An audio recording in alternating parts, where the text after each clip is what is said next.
अस्सलाम वालेकुम। इस वक्त हम मौजूद हैं रावी साइफन पर। ये वो एरिया है जहाँ पर इंडिया का बॉर्डर जो है वो स्टार्ट हो जाता है। ये लाहौर और शेखुपुरा के करीब जो है ये इलाका है, लेकिन ये जो जगह है वो बेसिकली डिस्ट्रिक्ट शेखुपुरा में है। तो यहाँ से अगर आप इधर देख सकते हैं तो 1 किलोमीटर जो है वो यहाँ पर इंडिया जो है वो स्टार्ट हो जाता है। और ये जिस पॉइंट पर मैं खड़ा हूँ यहाँ पर एक मोनूमेंट है जो कि गुलाम रसूल शहीद यौम शहादत है इनकी 1965 में गुलाम शहीद जो हैं गुलाम रसूल शहीद वो इधर 1965 की जब जंग हुई थी, जब इंडिया ने जो है वो हमला किया था, जिसको हम पाकिस्तान ने बड़ी अच्छी तरह दिफा किया। ना सिर्फ दिफा किया बल्कि इंडिया के कुछ इलाकों पर कब्जा भी किया था। तो ये वही इलाका है जहाँ से इंडिया ने जो है वो एंटर होने की कोशिश की थी, जो हम किताबों में भी पढ़ते हैं। तो यहाँ पहले शहीद जो है उनके मोनूमेंट भी बनाया गया है। इसके बाद यहाँ पर पाक रेंजर्स की जो है वो एक चौकी भी है, आपको अगर कैमरामैन दिखा सके तो। जी बिल्कुल। यहाँ अब हम हराज तहसीन पेश करते हैं अपने उन शुहदा को कि जो 1965 की जंग में जब उन्होंने दिफा किया पाकिस्तान का और अपनी जानें तक कुर्बान कर दी। तो एक मोनूमेंट जो है वो बलोच रेजिमेंट का उनके लिए बनाया गया है, हम उसको भी आपको दिखाते हैं वो मंजर भी।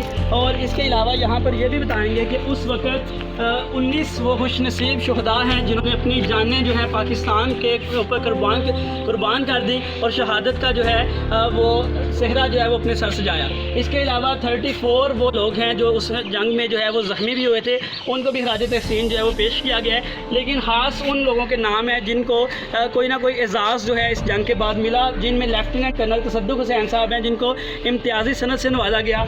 इसी तरह सितारा जुरत, तमगा जुरत और इम्तियाज़ी सनद से नवाजे जाने वाले कैप्टन, हवालदार, नायक और ये सारे लोग जो हैं वो मौजूद हैं। तो इसके बाद हम चलते हैं मज़ीद साइफन की सैर भी करेंगे कि ये इलाका जो है ये किस तरह से आबाद है, यहाँ पर कौन कौन। अस्सलाम वालेकुम। आज हम आपको दिखा रहे हैं रावी साइफन।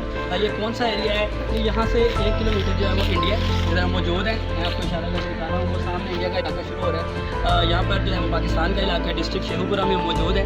रावी साइफन क्या है इसके बारे में हम जानेंगे। हमारे साथ मौजूद हैं SDO इरीगेशन डिपार्टमेंट। लेकिन उससे पहले मैं आपको बताता चलूँ कि यहाँ पर एक मोनूमेंट भी मौजूद है जहाँ पर 1965 में जो जंग हुई उसके जो शुहदा हैं और जो लोग ज़ख्मी हुए थे उनके बारे में भी हम जो है वो जानेंगे। ये मोनूमेंट जो है बेसिकली ये तभी बनाया गया था बलोच रेजिमेंट के रेजिमेंट के जो लोग थे तो उन्हीं की याद में, और जिन लोगों को उस वक्त इनामात भी मिले, तमगे भी मिले थे। तो ये सारा भी सिलसिला है। अब इसके ऊपर हम बात करते हैं। साइफन के इलाके का दिफा भी किया था जब इंडिया ने यहाँ पर हमला किया, और ब्रिगेडियर आफ्ताब अहमद खान थे उस वक्त, बल्कि भारत के इलाका में घुसकर शमशेर पोस्ट, रानी, कक्कड़ और मंच पर कब्जा भी किया गया। इस वक्त मेरे पीछे जो आपको नज़र आ रहा है वो रावी का इलाका है। अगर आपने शेखुपुरा से लाहौर कुछ लोग शॉर्टकट रास्ते से आना चाहते हैं तो वो रावी के इस इलाके जो है उसमें वो सफ़र करते हैं बोट के ज़रिए या किसी भी तरीके से, जो अगर उनको तैराकी आती है तो वो इस सफ़र करते हैं। यहाँ पर इस साइड पे मैं दिखाना चाहूँगा कि चूँकि आगे इंडिया का इलाका स्टार्ट हो रहा है तो ये मोर्चे बनाए गए हैं पाक आर्मी की तरफ से कि हंगामी हालात की सूरत में अगर दुश्मन हमला करता है तो उनको मुँह तोड़ जवाब दिया जा सके। अब हम चलते हैं जी। ये जो इलाका है बेसिकली रेंजर्स और सिक्योरिटी प्रोवाइड कर रही है, लेकिन ये इलाका इरीगेशन डिपार्टमेंट के पास है क्योंकि यहाँ से BRB जो है वो यहाँ से निकलती है रावी से, जो कि बड़ा जो है सैराब करती है बहुत से इलाकों को। तो यहाँ पर ये सारी डिटेल है इरीगेशन डिपार्टमेंट के अंदर रावी साइफन की। और इसके बाद हम आते हैं इस तरफ, करीब आ जाए ज़रा। ये रावी साइफन का स्केच है, ये रावी साइफन का स्केच है। इसके ऊपर आप देख सकते हैं कि रावी साइफन में से BRB जिस तरह से निकल रही है वो सारा शहादत है मतलब वो मकसूद मोमिन, न माले गनीमत न किश्वर कशाई। इस वक्त हम रावी साइफन की जिस जगह पर मौजूद हैं ये एक कैंडल मोनूमेंट आपको नज़र आ रहा है। तो यहाँ पर जो है यही वो मुकाम है जहाँ से 1965 की जब जंग हुई तो पाकिस्तान ने दिफाई अमल जो है वो शुरू किया था। बलोच रेजिमेंट ने ये कार्रवाई शुरू की थी, दिफा का अमल शुरू किया था। और यहाँ पर पूरी हिस्ट्री लिखी हुई है। वो वक्त था जब कैप्टन मेजर जो है इनका जो सारा जिक्र जो है वो हम देखते हैं। यहाँ पर सरफराज खान साहब बताते हैं कि उस वक्त जो है कि हमारे पास बड़ी ज़्यादा जो जंग थी वो दिमाग की थी और हौसलों की थी। उस वक्त हमने हमला करने का सोचा और उस वक्त फिर इन्होंने हमला किया और काफ़ी ज़्यादा हद तक इंडिया के इलाके में दाखिल भी हो गए और दुश्मन जो है वो पसपा होने पर मजबूर हो गया।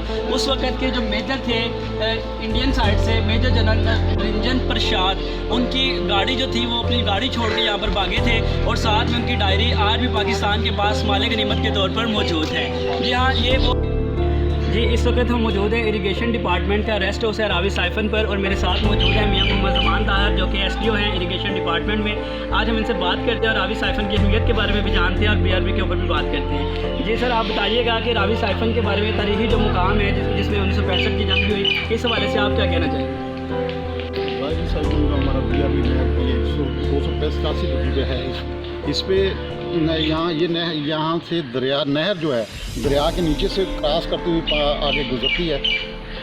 इस वक्त यहाँ पर हमारा एक पॉइंट है जिस पर एक छोटा सा इंस्पेक्शन हट भी है, और ये जो नहर गुजर रही है इसके इंस्पेक्शन के लिए जब अफसरान आते हैं और बाज़ इस मुख्तलिफ मकामात पर मौके पर जब अफसरान आते हैं यहाँ पर आते हैं इंस्पेक्शन के लिए, वहाँ पर ठहरते भी हैं और अपने महकमाना ड्यूटी भी सर अंजाम देते हैं।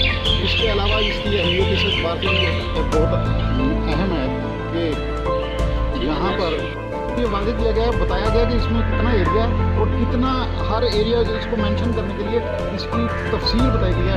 एक मरबा जो है वो एक से उसके हर साइड 1 किलोमीटर के बराबर है। यानी कि ये यहाँ पर ये शो कर रहा है हमारा जो है मसलन 48 से लेकर 32 से लेकर 48 तक, यानी कि ये 6 किलोमीटर का तकरीबन 16 किलोमीटर एरिया बनता है चौड़ाई में और 16 लंबाई में, जिसमें ये सारी चीज़ें मेंशन की गई।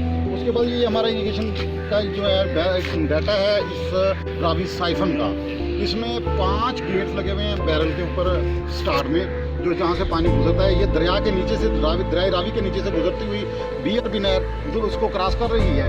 इसमें इसका टॉप लेवल जो बैरल है उसका 688 है और इसके हर बैरल की चौड़ाई 10 फुट है। उसमें से टोटल पानी जो गुजरता है ये 1949 और 1952 के दरमियान तमीज़ किया गया था। इसमें इसकी मैक्सिमम कैपेसिटी जो है वो है 4,853। इस वक्त जो है वो BRB के मुकाम पे आ गए हैं, जिसके बारे में अभी SDO साहब बात भी कर रहे थे।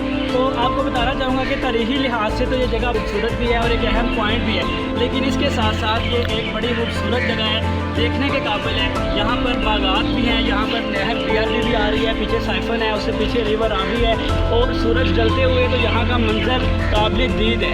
आंखों को ठंडक बख्शने वाला ये मंजर जो है वो यहाँ पर दिखाई देता है।